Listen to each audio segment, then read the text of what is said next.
Hello, friends. I am Chevy. Welcome to my shed. How are you today? How's life in your world? How's things where you are? I hope it's fantastic.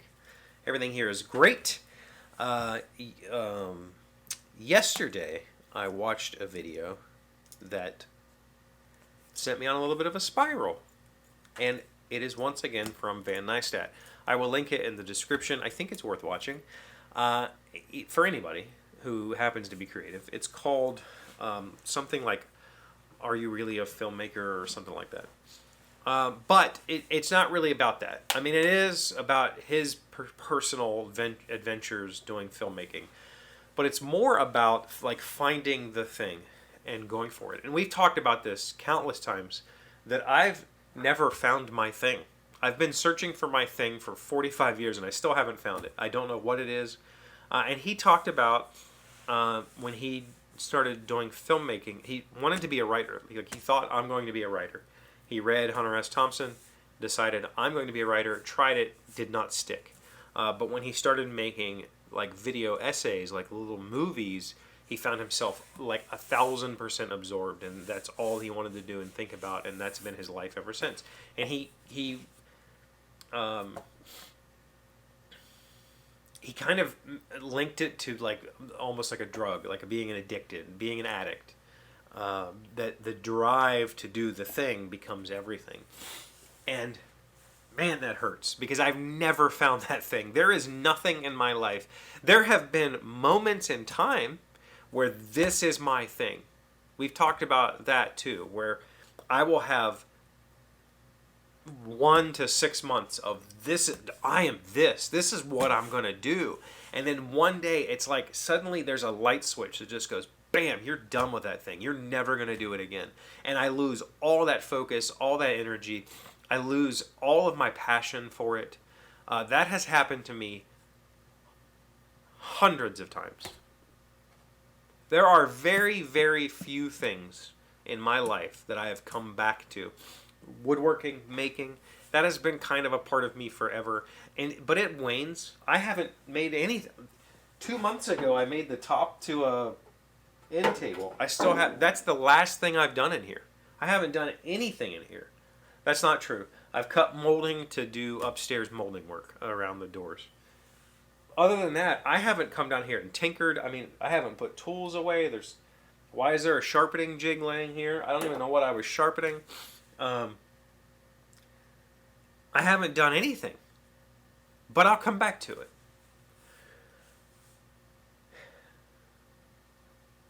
But then there's things like kayaking, whitewater kayaking. 20 years ago, I was heavily into whitewater kayaking. For like a year and a half of my life, every weekend I was whitewater kayaking somewhere. One day, I woke up and just had zero desire to ever go whitewater kayaking again. Just none. Just gone. Completely just, I'm over it.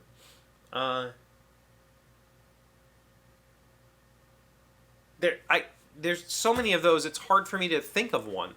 Hard for me to go, well, this is the thing that I was doing. Yeah. There's been so many of those things where I am going to do this and this is going to be my passion. Never sticks. Nothing ever sticks. So what I've been doing lately I've been trying to be very graceful with myself about it. I've been trying to be, with my writing in particular, I've been trying to say, there doesn't have to be this, like, you have to finish this book. That's not, I don't have to. And that's okay. I can write bits and pieces as I want to. I can put it aside for a month and come back to it later. And I'm learning to be able to do that, as opposed to front loading 100% of myself into something for 2 months and then burning out and never touching it again. I can piece it together over time and it'll get done. Will it be this year? No. Will it be next year? Maybe. Will it be 10 years from now? Sure. But eventually I'll get there. Eventually I'll take the steps and the thing will finish. And I think it's a much healthier approach for me because I have been so hard on myself about letting things go completely out of my control. Like I said, it's almost never has it been a conscious decision to stop. There's just been like, I wake up one day and that's it. I no longer am going to do that. That's just not my thing. I am no longer a rock climber. I am no longer a man tracker in search and rescue. I am no longer a whatever. It just vanishes. The desire vanishes. The joy I get from it vanishes. If I go try to do it again, I don't find myself interested. I find myself like, okay, I'm just doing this to get through it or whatever. And that sucks. It's kind of sad, you know? Yeah. It's kind of weird. So this video from Van, I think it's worth watching because he touches on that in some ways. And like I said, it's not necessarily about are you a filmmaker or do you even want to be a filmmaker. It can be about just about anything. Like, are you willing to put forth the effort? Because I still haven't found my thing. At 45 years old, I still haven't found that thing that drives me. I don't know what it is. I think that what drives me is the drive to figure out what drives me. Like, that's it. I've said it before. My favorite hobby is collecting skills, learning new things. I can't make a job out of that. There's no job out of collecting skills. There's no career path for that. He, meaning Van Neistat, has figured out how to make a career path out of making little movies, making little video essays. I haven't figured that out. I've been doing it for 8 years. Still don't know how to do it. But I keep trying. We'll keep going. That's what we do here. This weekend, my mom is out of town. She went to visit my niece, who moved to, like, I don't know, Wyoming or something, Montana, somewhere out there. And my mom and my sister went to visit her. So I got to spend a bunch of time at my dad's house. He has Parkinson's. He can't do much on his own. I mean, he can.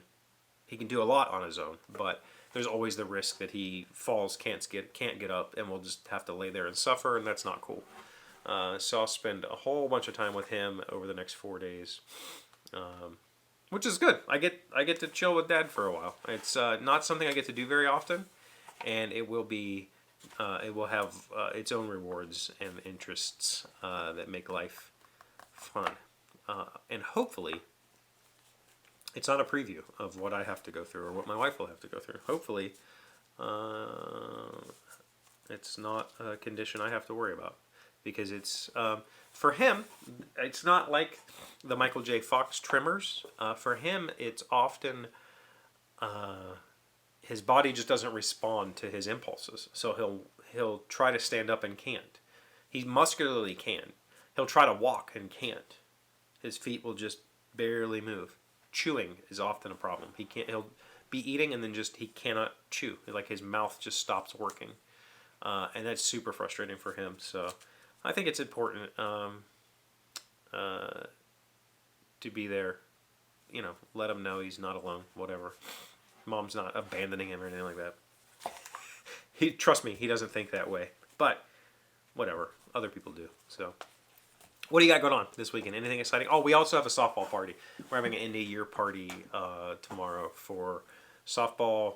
We're gonna have a little hangout, play some games and stuff. Like, I think they're gonna play a softball thing I've never heard of called Anything But a Bat and a Glove, where I guess they take, like, tennis rackets or, I don't know, anything to hit the ball with and try to be. It needs to be funny.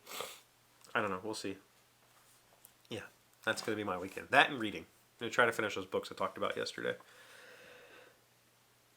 Okay. Thank you for being here as always. Thank you for liking, commenting, subscribing, being amazing friends with wonderful people. I really appreciate you. And I'll see you again on Monday. Today's word you should know sounds smart is vexation. It's a noun meaning frustration, annoyance, or irritation resulting from some action, occurrence, or statement. There is not much less vexation in the government of a private family than in the managing of an entire estate. Michael D. Montague, Renaissance scholar. I didn't say that name right. Vexation, V-E-X-A-T-I-O-N. That's I think that is a smart word. I know the word, I've heard the word often, but it's not often enough. I think it's a good word. I'm vexed that we don't use that word that much.